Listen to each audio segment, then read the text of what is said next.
Hey everyone, I'm Chef Dennis, and welcome to Around the Kitchen Table.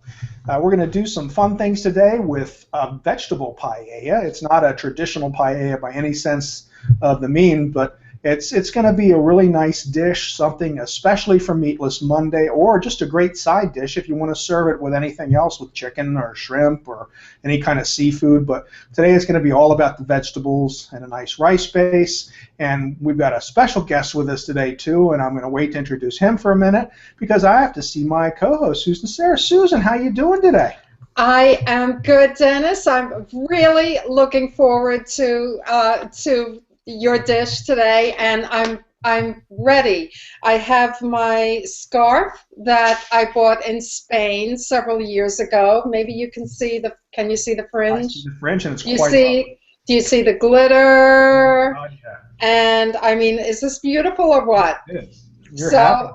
Yeah, so I am ready for this, and we have with us Miguel Merida, who is a dear friend and the one of the founders of Auto Kitchen, which is a fantastic rendering software company based in Spain and also all over the world.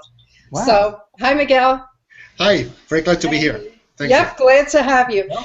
So, so I was busy last week. I did a bunch of things. I went to the city, to New York for a few days. Actually, I think I ended up spending about 4 nights in the city.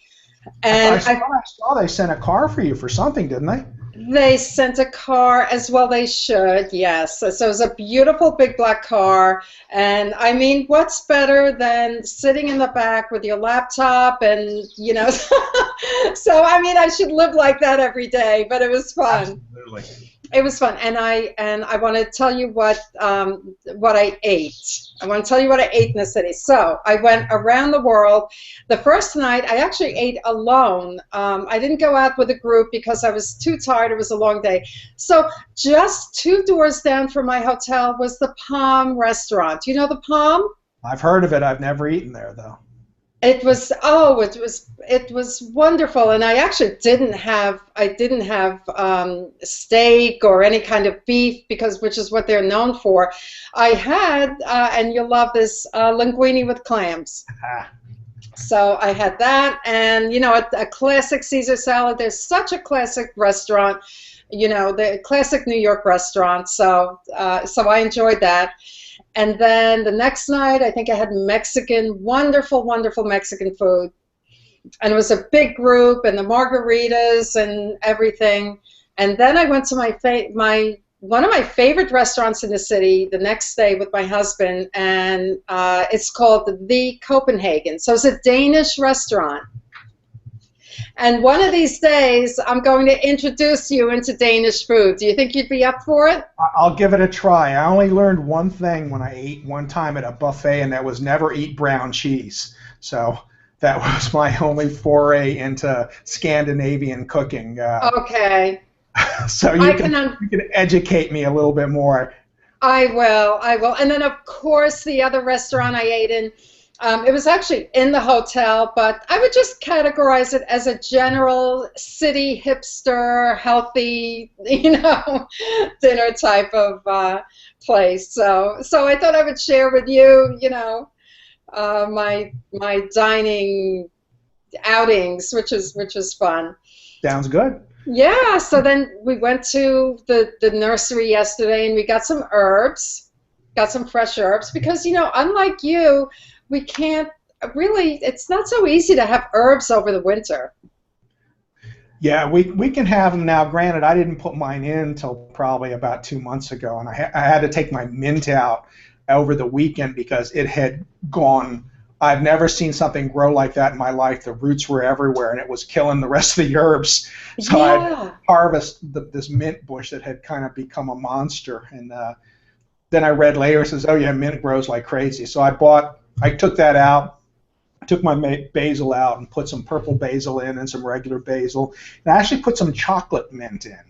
Oh, I haven't heard of that. It smells like chocolate. It's really cool. It's got a little brown tinge to the leaves, but it smells like chocolate. And I got it also because it's like ivy more. I saw the plants, and the plants were hanging and growing down. So I said, that's much better because this thing got like a bush.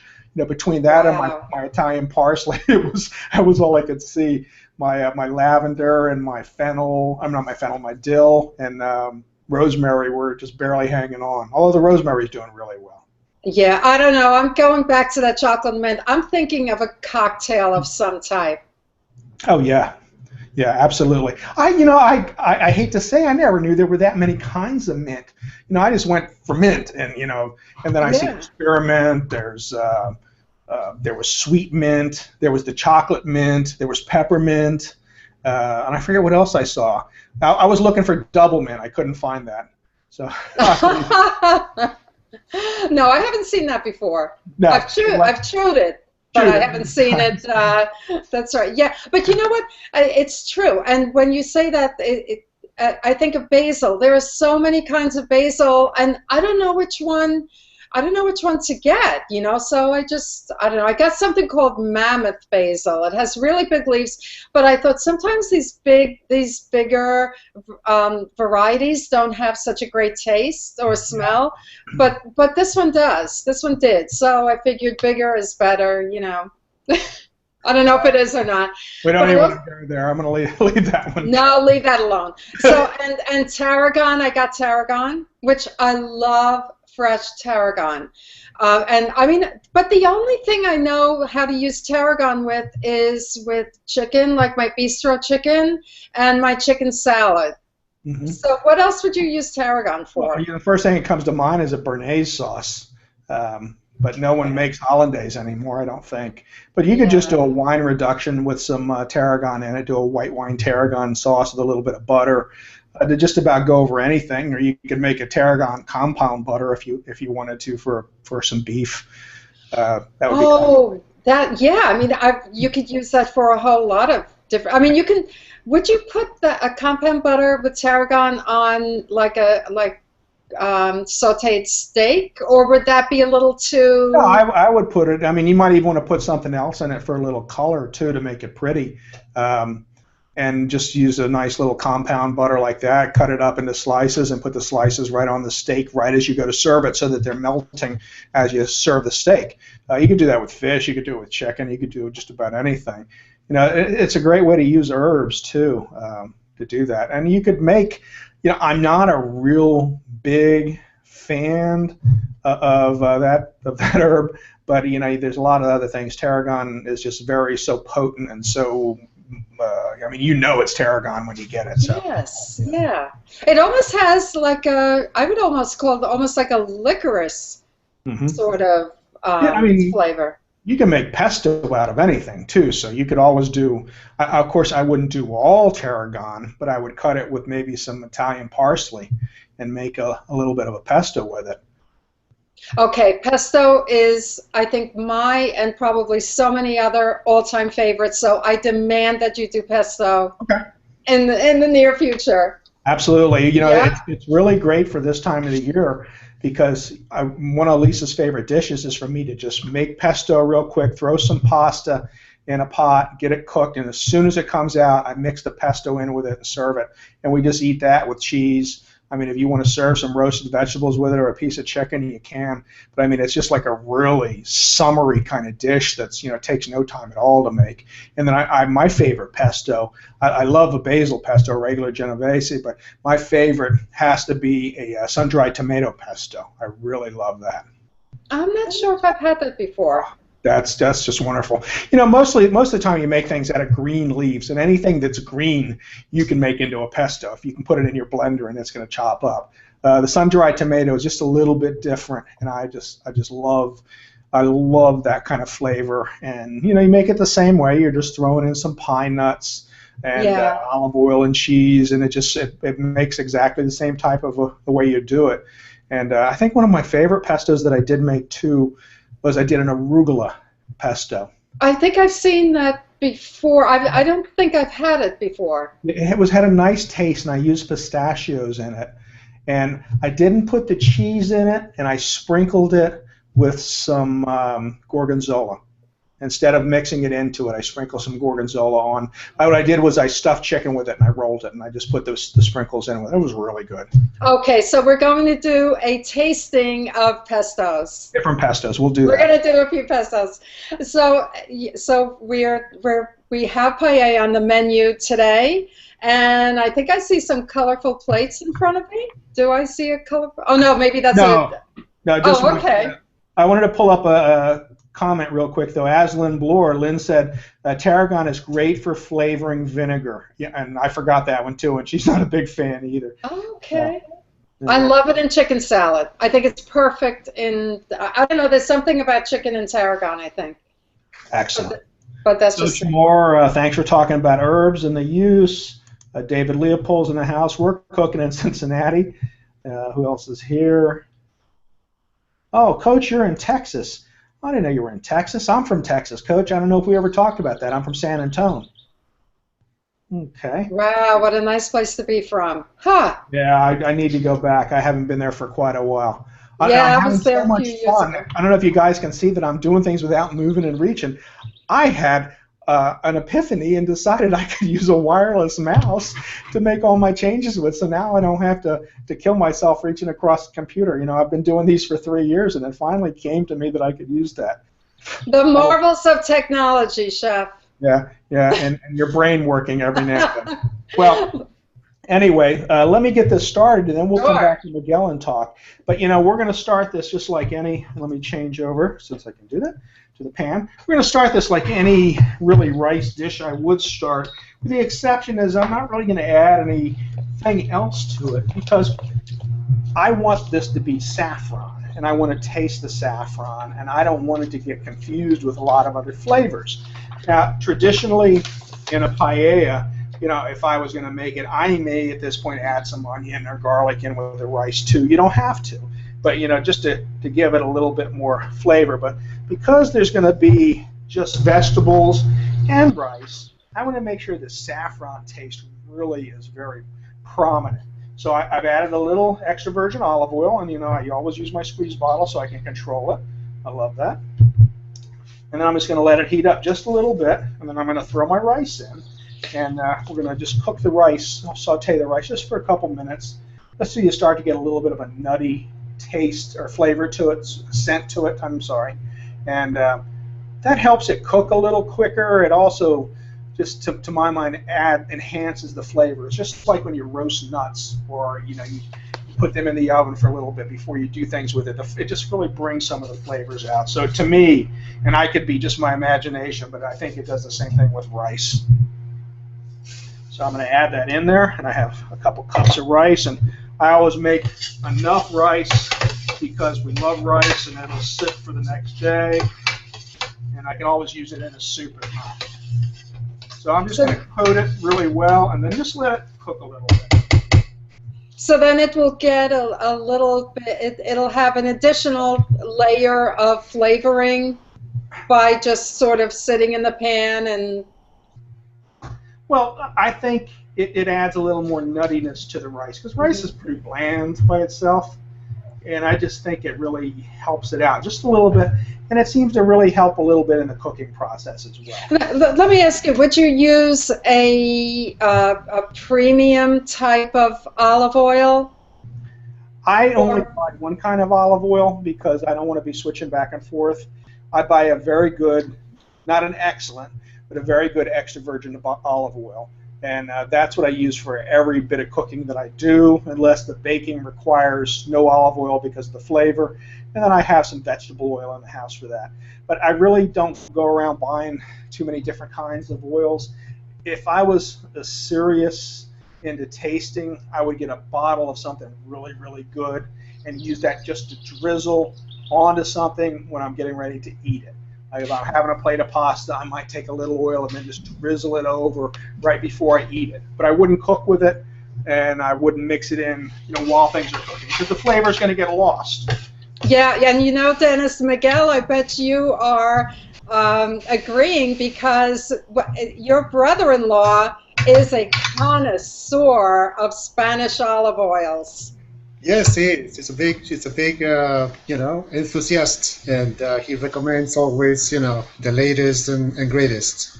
And he's very serious about it, and he has a lot of opinions, right? Yes, he does. As well, he probably should.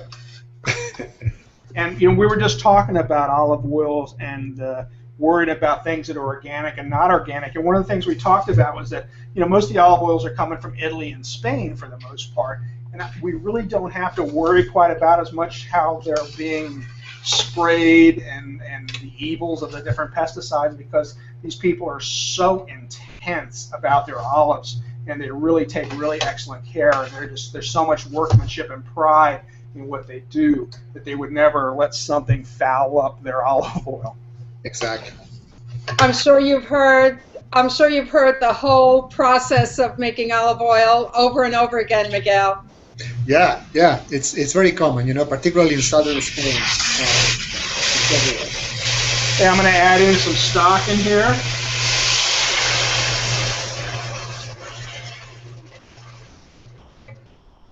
Let's get this stirred around a little bit.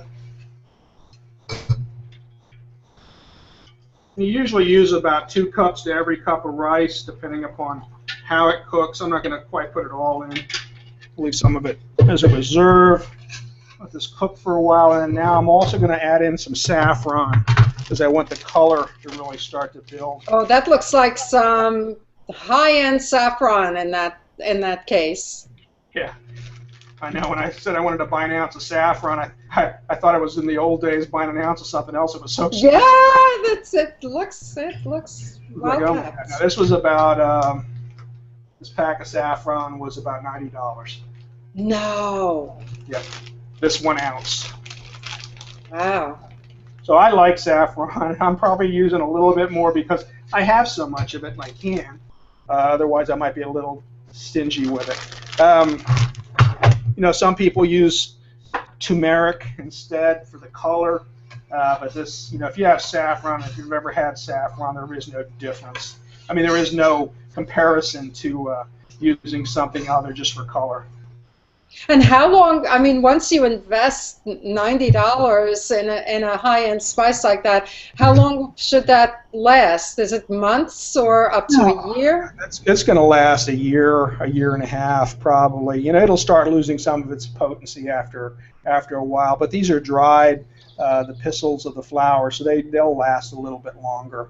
Mm-hmm. They still smell pretty good. They're not quite as potent as they were when I got them, but they hang in there. And I'll have to start baking with them because I have done some cakes with saffron in them, and try to find other uses for them too. So they are interesting, and they add a distinct flavor. So it's not something that everyone likes in baked goods when you use it for that, but it's kind of neat to play with sometimes for different things. It's great for savory. Sweet, it kind of takes a little getting used to. Okay. All right, so I got that started. All I have to do is put my veggies in, and I already have some in. So it's not going to be that difficult. We won't have to wait quite as long. But once I get them in, we can chat a little bit more. So for my vegetables, now this is kind of a root vegetable-based paella, but it can be any kind of vegetables really that you like. We're making, honestly, this is a saffron rice with roasted vegetables. In all intents and terms, we fancied it up by calling it a paella just because we can. You could cook the vegetables just like you would a traditional paella by putting them in with the rice and letting them steam and letting the flavors of the vegetables come down into the rice. I don't think the vegetables will benefit from that, and I don't think you'd get the flavors that you could have by roasting them or grilling them and getting those vegetables to caramelize a little bit. So it's all about flavor and it's all about presentation. So by doing it this way, I think we're going to get a much better product. So that's why it's not going in here with that as well. So not a root vegetable, but one of our favorites, mushrooms. Not many calories in mushrooms. It's a great filler for anything, and they're delicious. So roasted. So I have some. Trying to remember which is which. This is the turnip. This is okay. So parsnip. put them all together. Potatoes, and these are a different kind of potato, and I don't remember which one they were right now. Carrots, and I don't have a whole lot of carrots because Lisa doesn't like carrots, and she'll just pick them out. So. Oh, I'm glad someone else. I hate carrots. She will eat them raw, but she won't eat them cooked. So. You know what? That's me too. I bet you I know why. Because my mother made me eat carrots all the time, cooked when I was a kid. So no. So I've learned to cut back. Same thing with onion. I mean, I'm the only one that's going to eat the onion, so I don't put quite as much in. I have some garlic, and this is the strangest garlic. It's from Mexico, and it wasn't elephant garlic. These cloves are huge. So I have a few cloves of garlic. I have, of course, because we love it, and I like to put it in anything that I roast, is some fennel. Oh, I didn't use fennel. I should do that. Fennel. Is that sort of a licorice it is flavor? But I do not like licorice. I do not like licorice flavoring. It took me a long time to get to eat fennel for those very reasons, and it is just wonderful, and I love it. It is. It's great. It's a big Scandinavian thing, and I can't get enough of it. I love it. I mean, the licorice, not necessarily fennel, but. And I also have some grape tomatoes, and honestly, they're just for color. They're going in there to add some color and to add a little bit of difference to it. Not a deal breaker if you don't like them in there. And then we're going to use a little oil, a little extra virgin olive oil. I just picked these up, and I can't even remember where I got them, but they're kind of neat. Sea salt. Makes you kind of feel like a chef doing it, you know? Oh, that's true. Or a waiter, I guess, one of the two. And some fresh ground pepper. So you may not then want any other herbs to compete with the saffron? That's correct. Okay. Someone had left a comment about how it sounded nice, but there weren't enough seasonings. And, well, you know, that's not the dish we're making. If you wanted to have more seasonings, by all means, add more seasonings into it. Okay, that's not where we're going with this dish, so I'm not going to add them in, but that doesn't mean that you can't. Just like, you know, I had a bag of Brussels sprouts in the fridge, and I was going to put it in this, but, you know, it's not really. And I also had a small squash, a winter squash, but I was actually had too many vegetables, and I was running out of room, so I said, you know, this is what I had put in the recipe. Let me just go with that. But that's just showing you that you really can do anything you like in it. And this is the best way to eat vegetables, as is roasted too. And this is actually a little deep for these, but I have one on my sheet pan in the oven already.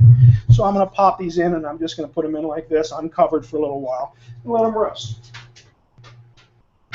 Now, when you let them roast, is it part of the browning of the roasting that will add the flavor? Yeah, that's the caramelizing of the natural sugars in all these vegetables that's really adding the flavor to it as they roast. You know, we have this fight all the time. She'll say, "What does it taste like?" And don't tell me it's sweet, because I'll smack you. You know, I said it is. The onion is sweet. The carrot is sweet. So I asked one of her friends one time. She says, "How would you describe those roasted carrots?" She goes, "Sweet." You know, but that's really what it does. It's bringing out the natural sugars in a lot of these vegetables. You know, because for the most part they're carbohydrates. That's funny. That's exactly what I was going to ask you. That aren't these vegetables, these root vegetables, somewhat sweet? And does the garlic and the tomatoes, do they add some sort of acidic, you know, property to them? Because the garlic's going to get kind of sweet too. You know, roasted garlic is just insanely delicious. And it really has that kind of sweet flavor to it. So, you know, no, it's not really going to add that much acidic. And the tomatoes, those are sweet little grape tomatoes, they're not quite as acidic as some of the other ones. So you don't really have a lot of acid going on in any of these items that we're cooking. Now, what do you think? And you know, I don't know. You're the expert, but I don't know. Lemon popped into my head. For what? I'm not so sure lemon and root vegetables go together. You know, I would think not. That's not something I would use on it. To me, when I think of lemon, I think more of a protein for the using that with it as a complement. I mean, of course, you can use a squash of, a squeeze of fresh lemon. I combine squeeze and fresh together. That's a new one. Together on it, and it's not gonna ruin it. I just don't think it's the direction.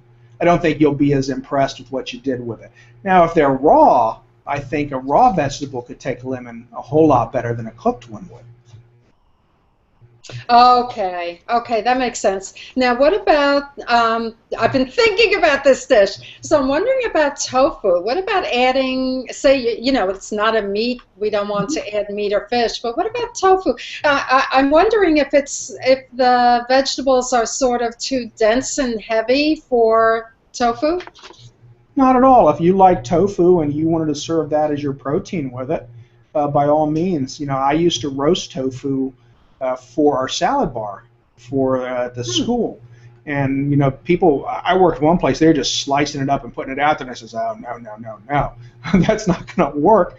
It's because I hate tofu. I said, we got to add some flavor to it. So I would put a little olive oil on it and rub it in and then use a variety of different spices. Now, that's where I might use like a lemon pepper.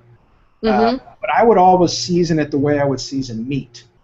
Which I don't know if was the right way because I'm not a vegetarian, I don't eat tofu, but to me, I wanted it to have flavors resembling something that I was familiar with. So I would always treat it just like I would meat when I cooked it and season it that way. And it had a little more flavor. I had a couple purists yelling at me for doing that to their tofu, and I'm like, oh, well, bring it from home then, so if you don't like my tofu. But you could easily do that or blacken it. I was on a strange diet years ago, and I could eat tofu, and the only way I would eat it would be to get it crisp on one side, blacken it up a little bit. So. Oh, I didn't know you could do that. Well, I don't know if you're supposed to. You can blacken just about anything. Usually, I don't burn anything on purpose. That's what I kind of think of blackening sometimes. But. Or you could just say that was. That's the way it's supposed to be. I always wanted to bread it. I've never breaded tofu, and that's something I should probably try someday. Yeah, we should try that. Yeah. Make like a tofu parm. Or maybe flour it. What about flour? What about seasoned flour? You can flour it, and it'll get a little bit of a crust on it that way. Yeah. I mean, you just want to do something to it to give it some more life and flavor without drying it out too much, So.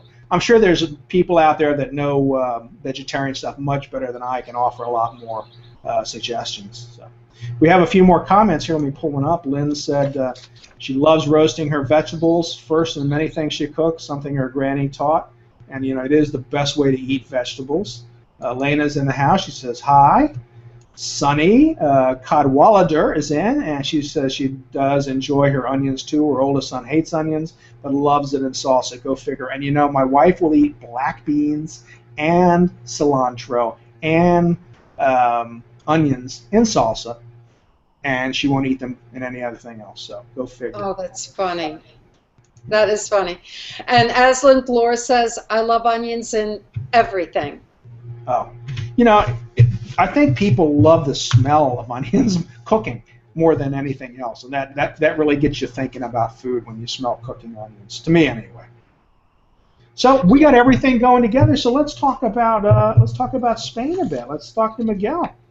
Yeah. So Miguel and I and his wife and a couple of other people went to Spain excuse me. In 2010, and I have been back 3 times. I've been to Spain 4 times since 2010. Can you believe it, Miguel? Unbelievable, yeah. I know, it's so great. So tell me about your paella. You were telling us before that everyone in your family who is in the Malaga region, is your family in the Malaga region, all of them? Most of them, yeah. Most of them are in Malaga, yeah. Okay, and so how is paella something frequent when you go back home? Do you eat that regularly, or is it a special occasion?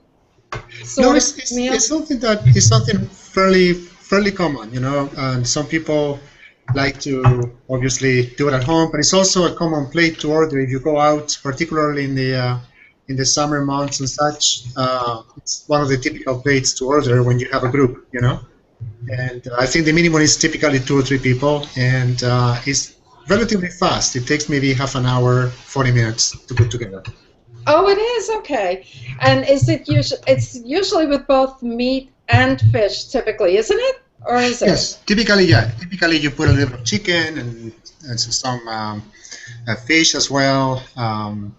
It depends. You know, there's even people who do a all rice, and a big component in the Spanish recipes, at least the ones that I've tried, includes what is called a sofrito, which is similar to what Dennis is doing. It's basically a dish of vegetables that you fry in olive oil. Typically includes peppers, tomatoes, onions, garlic, and that becomes the base of the paella, right? And then you put the caldo, which is the juice, so to speak, which is what Dennis also did a moment ago. And even the ratios that you are using, Dennis, are correct. It's typically 2 to 1. 2 cups of caldo, let's say, for 1 cup of rice, right? That's the theory anyway. And so the only difference that I can tell here is that typically the actual pot, or the paella pot, is different, right? And I'm sure Dennis knows that. It's more flat. It's supposed to be maybe like 1.5 inches, 2 inches tops. Yeah. But other than that, I don't have one that goes on my induction cooker, so exactly. I use what I have. But exactly. Yeah, you're absolutely correct. And I'm sure it's going to taste just as good. It looks phenomenal, for sure. I love having fun when I do make. Lisa loves paella, and we've had it out a few places. The best I think I mentioned, the best I ever had was in Nice at a little market when we were there. That was just outrageous. But I tend to just have fun with it, like any other dish. I know people yell at me sometimes, "Oh, that's not classical. That's not how you make it." I said, "Well, that's how I like it," And that's the thing I try to always impress everyone about food. It says, make it the way you like it, make it your own, and you'll enjoy it more if you do it that way. But I mean, I put sausage in mine. I'll start with chicken, and I'll start in the pan I'm going to do the rice in, and I brown the chicken, I brown the sausage, I pull it out of the pan, and then when it's cooked a little bit, it's seared around the edges, then I start my rice, and then as the rice starts to cook a little bit, so it's not floating and it won't, it starts to firm up, then I start adding the chicken back in, the sausage back in, and then I put clams, mussels, shrimp in mine. So and it depends, whatever you like. I don't like squid. I don't like octopus. I know people do put that in, but it's all a matter of what you like. And Exactly. If I have some lobster laying around and I want to throw that in, I might put that in. So Exactly. it's a rustic stew.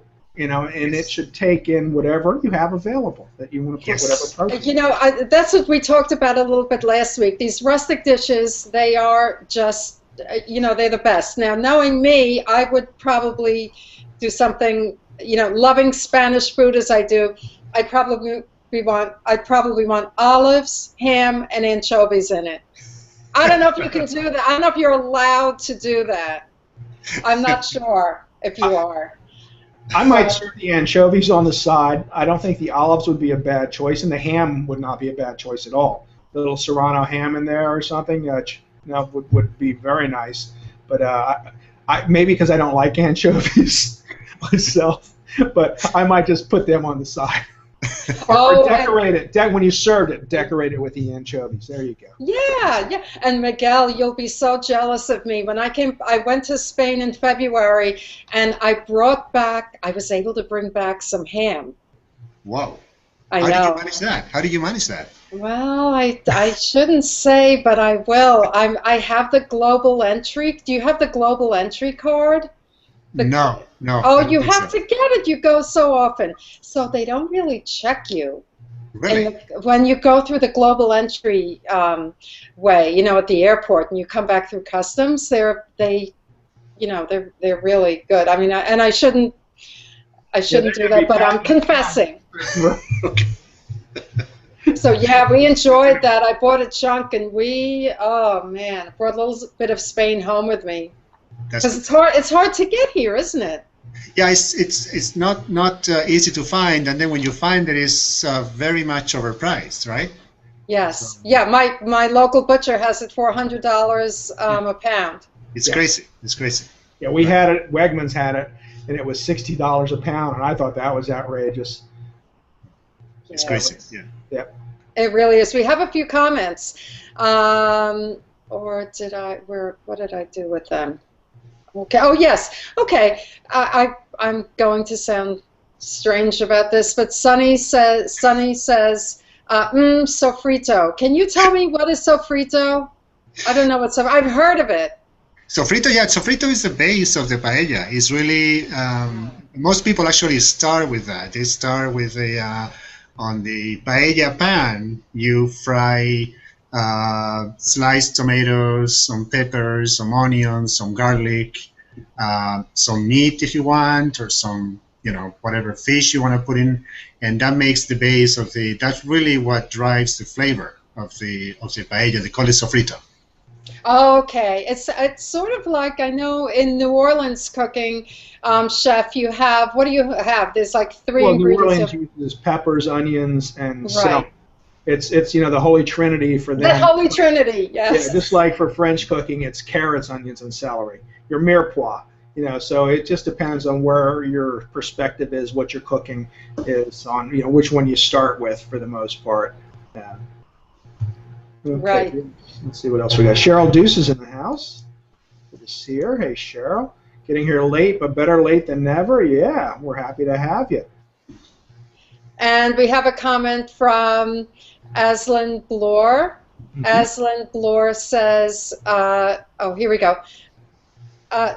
Really, however, getting hulled organic beans is the key and can be tricky for many. Hulling your own beans is a real pain. How do you hull? What's the? She's talking about soybeans and making her own tofu. Okay. Yeah, Alex had asked her about making her own tofu, and it's a process. But again, if it's something that you eat and you want to make sure it's pure, it's a good way to do it. But again, you have to get your soybeans, hull them, and clean them, and process them, and you have to really enjoy tofu to want to do that. So. Sure. Now, Chef, I want to talk with Miguel a little bit about Spanish kitchen design and other designs. Should we wait for a few minutes? Let's do it. Okay. So, like I said, I've been to Spain several times, about 4 times in the past 4 years, and there's such beautiful classic design. And one thing I've done every time I've gone is I've taken pictures of flooring. So, we go through trends in the United States, and in the 80s we went through a big trend of terracotta flooring. And I went to Sevisama, which is in February, Miguel, which Yes. is the Italian. I'm sorry, the Spanish tile show. But a lot of Europeans come there too. One thing I saw terracotta is coming back a little bit. So Yes. yeah, I don't know.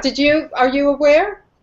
Well, I didn't go to the show, but I know that particularly in that section of Spain in the east, right, Valencia, Castellón is where most of the Italian industry from Spain is based out of, and yeah, they have many companies, small, medium, and large, producing exquisite tiling for both flooring or walls or what have you.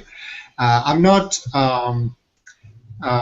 particularly aware of any whether terracotta is really coming back or not. I see it maybe the same amount I used to see it when I go to Spain, but I would be surprised if they have now new designs that are coming back stronger than before. Yeah, I really took a good look. I went to Valencia and Madrid, and I went to the show, and it's very exciting what's happening in Spanish tile, and sort of a retro look is coming back in terms of terracotta and other glazed, rich colors. And you know what else is, there's such a a strong Arabic influence in Spain, and that Moorish type of tile is also coming back, but completely refreshed in larger scale and larger scale patterns, beautiful and unexpected colors like pastels and different colors used together. So it's very exciting to see that. And even metallics. You know, it's interesting because at Sevisama at the show, they also serve global markets. So Yes. And when we saw lots of metallics and rich golds and other metallics, and they're serving markets such as Russia and the Middle East, where you see these luxurious, kind of like my scarf, you know, and the gold and the tassels and everything. But those are, you know, so there's a rise in metallics, but it's also for certain markets as well. And of course, the wood ceramic tiles are very, very popular. They've been for a few years. You know, I can be a snob about faux materials that pretend to be real, but I have to say, and I don't know if you've seen them, the ceramic wood tiles, they are stunning. They are. And I've seen them actually in bathrooms, you know, and to me, it looks like the real thing. And it's beautiful, and it's probably more affordable. But yeah, to me, it looks great. Yeah. And I'm seeing lighter colors and woods and sort of a little bit like a Nordic look as well. But these woods, and they're making some of them very, very distressed ceramic tiles, and you know, so they're just beautiful. And you know, it's funny. I will say this, Miguel, that Spain is sort of under the radar in terms of design. Is it? You know, you think of Italian design, you think of, you know, Scandinavian, other. Spain is under the radar, but my goodness, the beautiful, modern, very, very modern design, and it's surprising. Well, thank you very much. I hope that, you know, little by little we'll get on the map, you know. Yeah, and of course, you know, globally, there's grays are so, I'm sure you see that in the beautiful renderings that your company does. And as I said before, Miguel, he serves kitchen and bath professionals and architectural professionals by representing software to make photorealistic renderings. I'm sure you see a lot of these modern kitchens with grays, warm grays, and whites and neutrals. Exactly. Yeah, I'm actually following a lot of the posts, many of them from you actually, after the Italian show and some of the other shows that you guys have attended, and it's all beautiful, and I love the modern design in particular. Yeah. Yeah, and there was beautiful Spanish companies too in Milan a few weeks ago. A few of them. You're right. Yep. Yeah. So how are you doing, Chef? I'm good. Our vegetables are just about ready, so you know we can keep talking for a little bit. Okay, great. And another thing, what I saw was, you know, in fact, I'm going to put a lot of images up in Pinterest. So look for our Pinterest board, everyone, and I'll put some really great images from several of my trips of Spain so you can see what's happening. And white kitchens, I mean, white is such a neutral that is in these whitewashed Spanish villages, and I went to Almira, which is in the south of Spain, and went to, I don't know, some hillside, beautiful Spanish village. And is that typical for the interiors of Spanish homes? Is there a lot of white? Is it simple? Yeah, it's a lot of some of the things you mentioned. There's a lot of ceramic tile, both on the floor and also on the walls of the kitchens. It's very typical. And it's, you know, the style of the cabinetry tends to be contemporary or modern. You know, typically slab doors with often the integrated hardware, integrated knobs or pulls.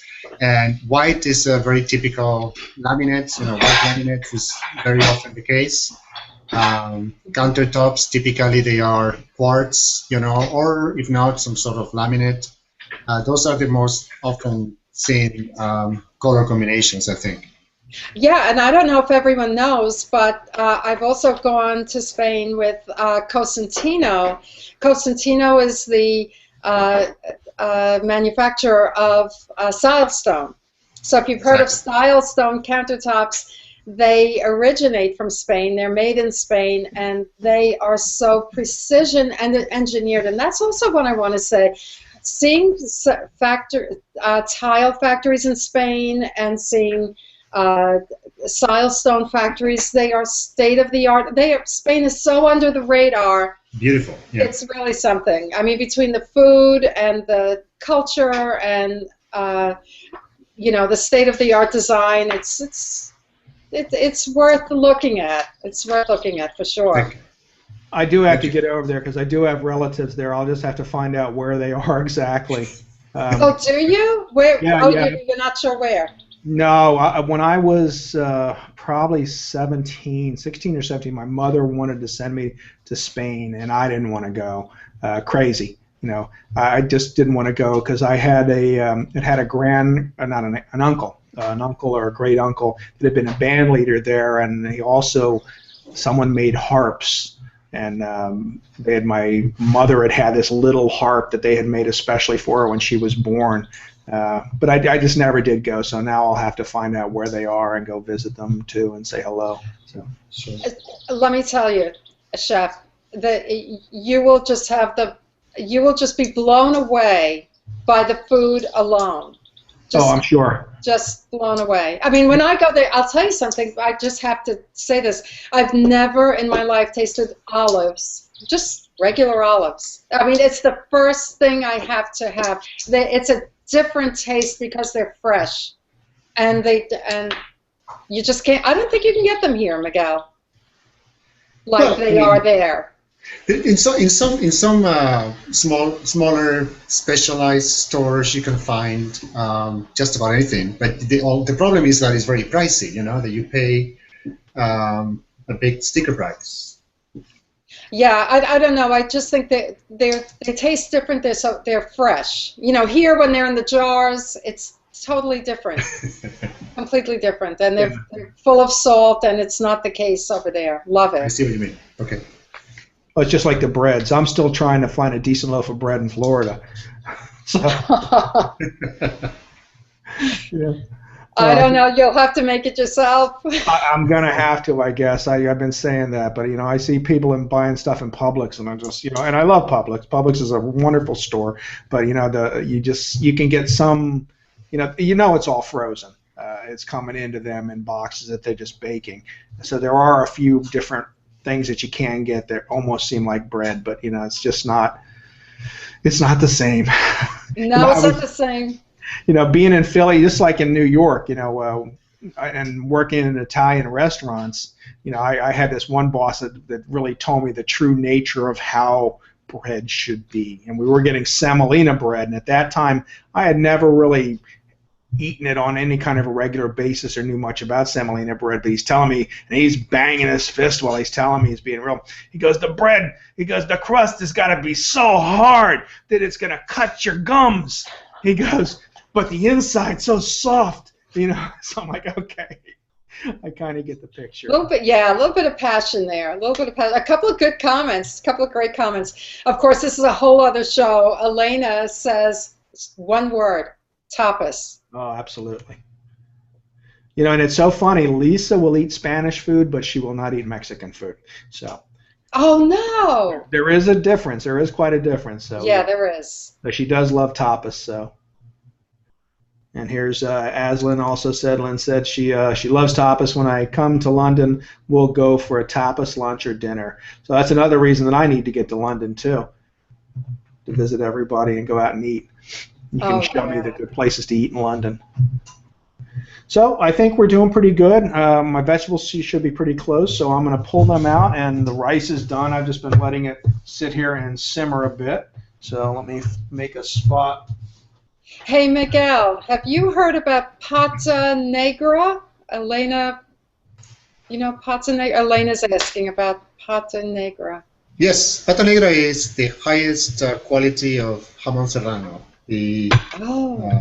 Apparently, the name came because the animal is actually running in the wild as opposed to being in some sort of a cage or what have you. So then their paws become black from walking through the woods and all that. So that's the best ham that you can buy. Jamón serrano pata negra is like top notch, well fed,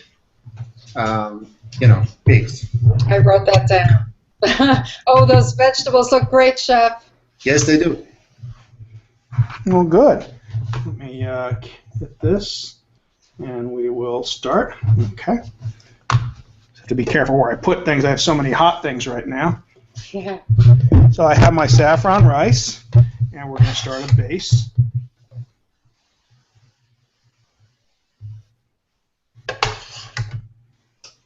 You know, half the beauty of paella is the presentation. It has such a wonderful presentation, doesn't it? Absolutely.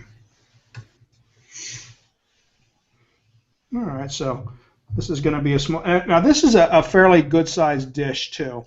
So it's, you would serve this. It wouldn't necessarily be for 2 people. It would be more or less along the lines of 4 people maybe. And I am going to fire up some shrimp on the grill to go with this, since we are a little bit of a carnivore too. Mm-hmm. Come on, mushroom. And it'll just be putting this together while we're talking. So if you guys want to talk about anything while I put it together, feel free. Sure, sure. Yeah, I love the yellow hue of the rice. I mean, I guess that's because of the saffron too, right? Oh, absolutely. Would you say? Yeah. I mean, it can be a little deeper. This is a very nice color, though. It is. It's great. So do you ever make it at home, or does your wife ever make it at home, Miguel? Well, yeah. So I don't make it. No, you don't do. Yeah.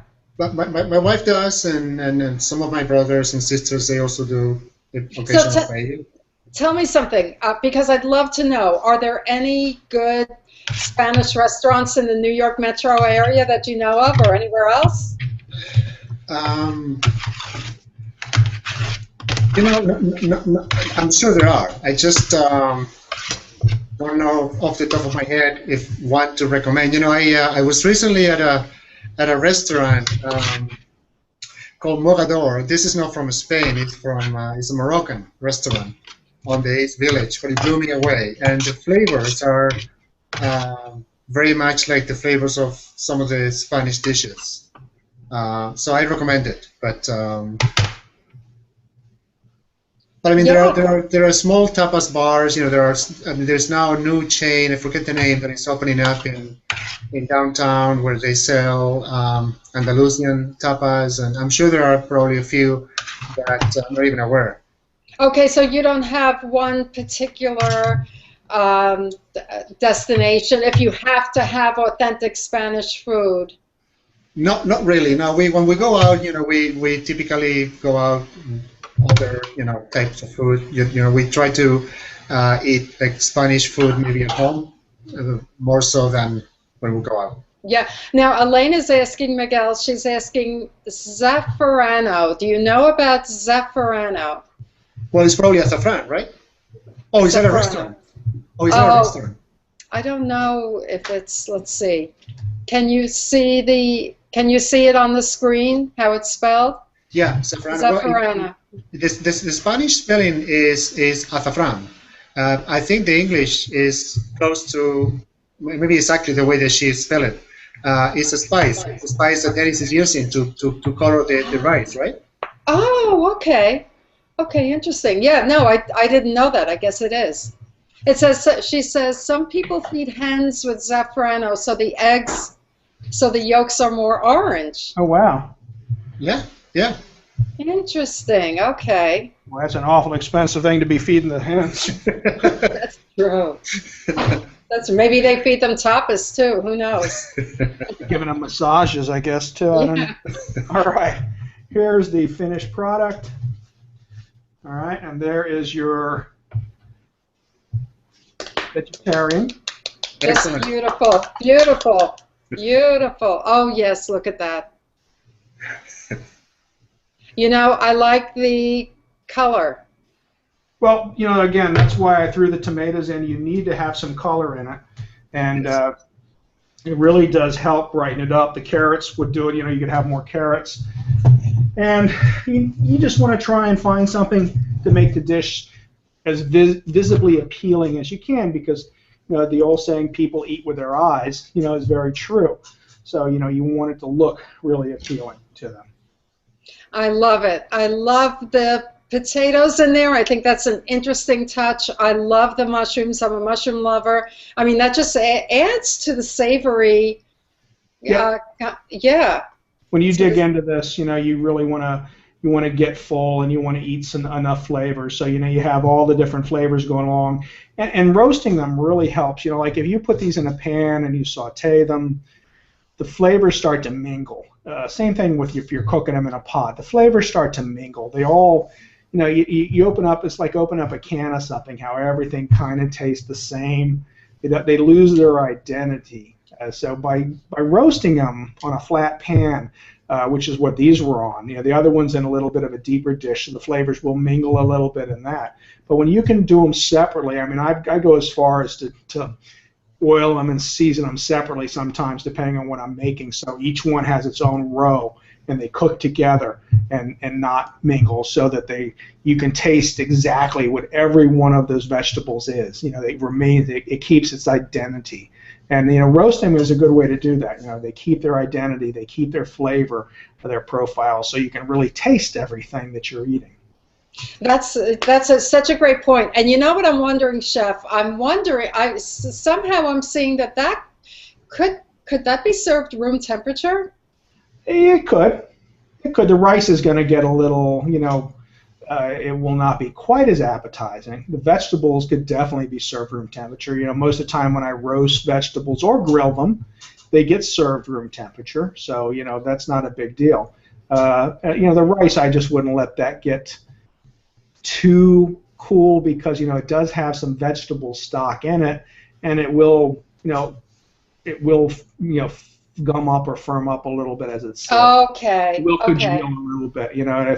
And you could use chicken stock if you didn't want it to be, you know, all vegetarian too. I just tried to keep it completely vegetarian today, and actually I'm looking. It's vegan. There's no. Well, you know, I think it's not so easy, at least for me, to be filled up for any length of time on a vegetarian type of dish. But this looks so satisfying. It looks like it will hold you over.